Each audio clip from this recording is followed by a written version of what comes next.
if you remember, Jared Gillett, the lad who refereed tonight, I say refereed, loose term, but yeah, he was the one who sent Dan Neil off for basically saying the F word at him.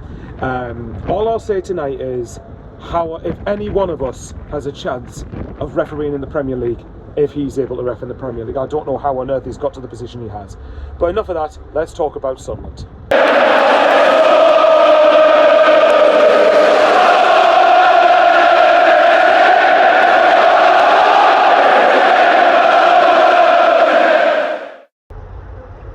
The title of the video, as it says, near faultless performance, because the only thing that we could have done that could have put the icing on the cake was actually get a winning goal.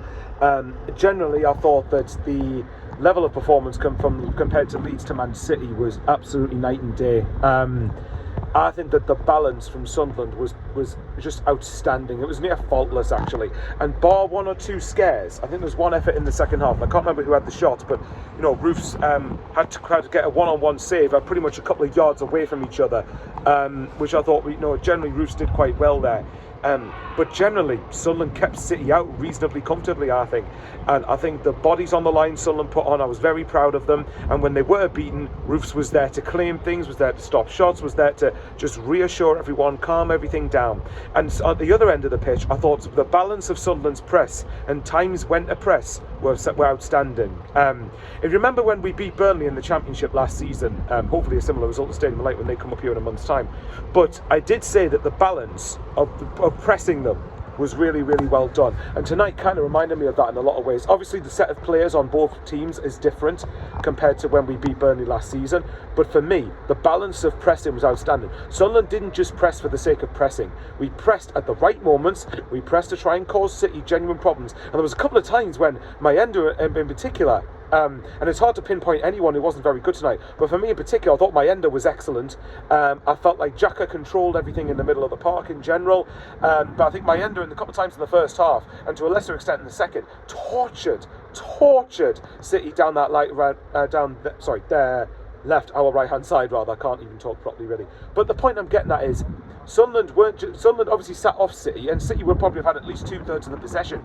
But I felt Sunderland, if anything, probably looked more dangerous with it. Unless, of course, I'm watching a different game to any Man City fans or neutral football fans in there. But I was so proud of the way that Sunderland applied themselves. And I think what probably helped is I thought the atmosphere against Leeds, I thought was quite flat. Now, I don't know whether it was because it was a come down from the fact the last home game before Leeds was the derby. But tonight, I thought it was excellent. I thought that it was up there probably with Newcastle and West Ham in general for best atmosphere of the season. Now, whether it's because it's New Year's Day, it's a nighttime game, it's 8 o'clock, it's Stadium under the lights rather.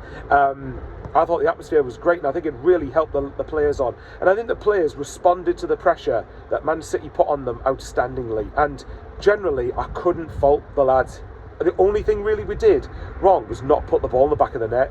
Obviously, Broby had at least one excellent, superb chance in the first half. I can't remember who it was. Might have been Lefebvre, might have been Hume. I can't remember who it was. Someone correct me in the comments. But someone had a free header in near the 6-yard box that was headed over the bar in the first half.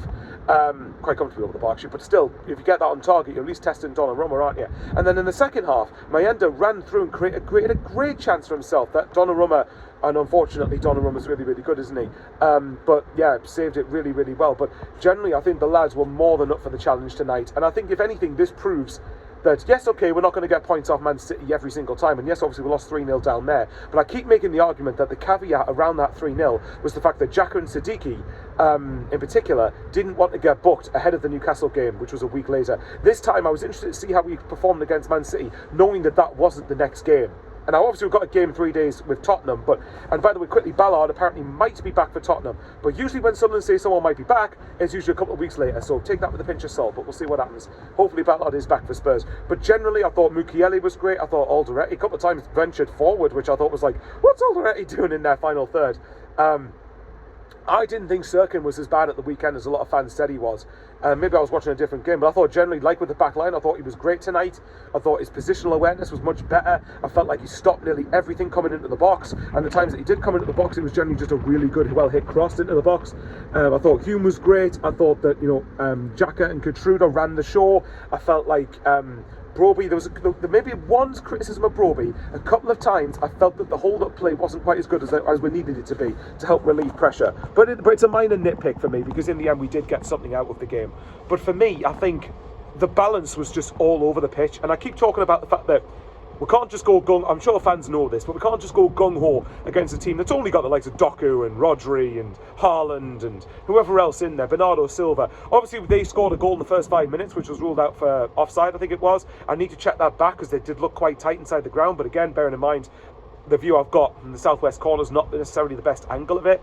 But yeah, other than that, I can't say enough how proud I am of Sunderland. And if anything, although we're not going to get points off Man City every single season, obviously, for me, this proves Sunderland belong at this level. And I've said all along, club size, Sunderland easily, for me, we're one of the top 10 biggest clubs in the country. We belong at this level. But more than anything, the squad we assembled, and remember, in a short space of time, by the way, given that with Leeds and Burnley in particular, we had 3 weeks less than they did to start preparing for the Premier League. We've assembled a squad that has got the right attitude, that's got the hunger, that's got the quality, that's got the fighting characteristics that Sunderland fans love to be associated with players that represent the shirt of this club.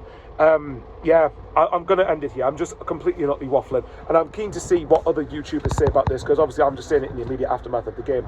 And the good thing is we're on 29 points. We're nearly 3/4 of the way to 40 points halfway through the season. If you'd have said to me after 19 games we would still be unbeaten at home, having played Arsenal and Man City, the top 2 in the Premier League, I wouldn't have believed you. I would have thought you were on crack. And we played Aston Villa. Yeah, okay, we played them at a time that was good for us, but we had 10 men, so that negates that for me.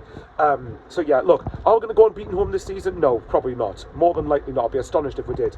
Love it if we did, don't get me wrong, but I'd be very astonished if we managed that feat. But yes, and obviously we've got Tottenham to play. Once we get past Tottenham on Sunday, whatever the result, we've then played everybody once, and in Man City's case twice. And the good thing is, unless we get Man City in the FA Cup, we don't have to play against Antoine Semenyo if he joins them. So yes, but look, great night, great atmosphere, even for a game we didn't even score in. But generally, I think that was up there for best home performance of the season, in my opinion.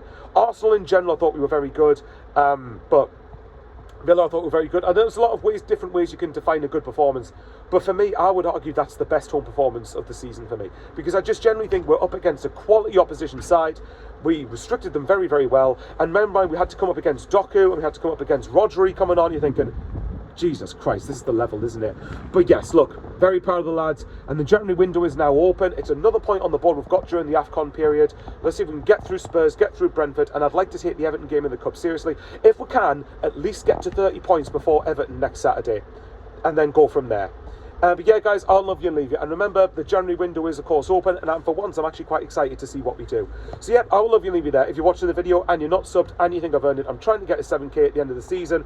Let's get a 6.5k first. Thanks very much to everyone who watched. And to Arsenal fans watching, there was a couple of Arsenal fans on social media saying Sunderland only turned up against Arsenal.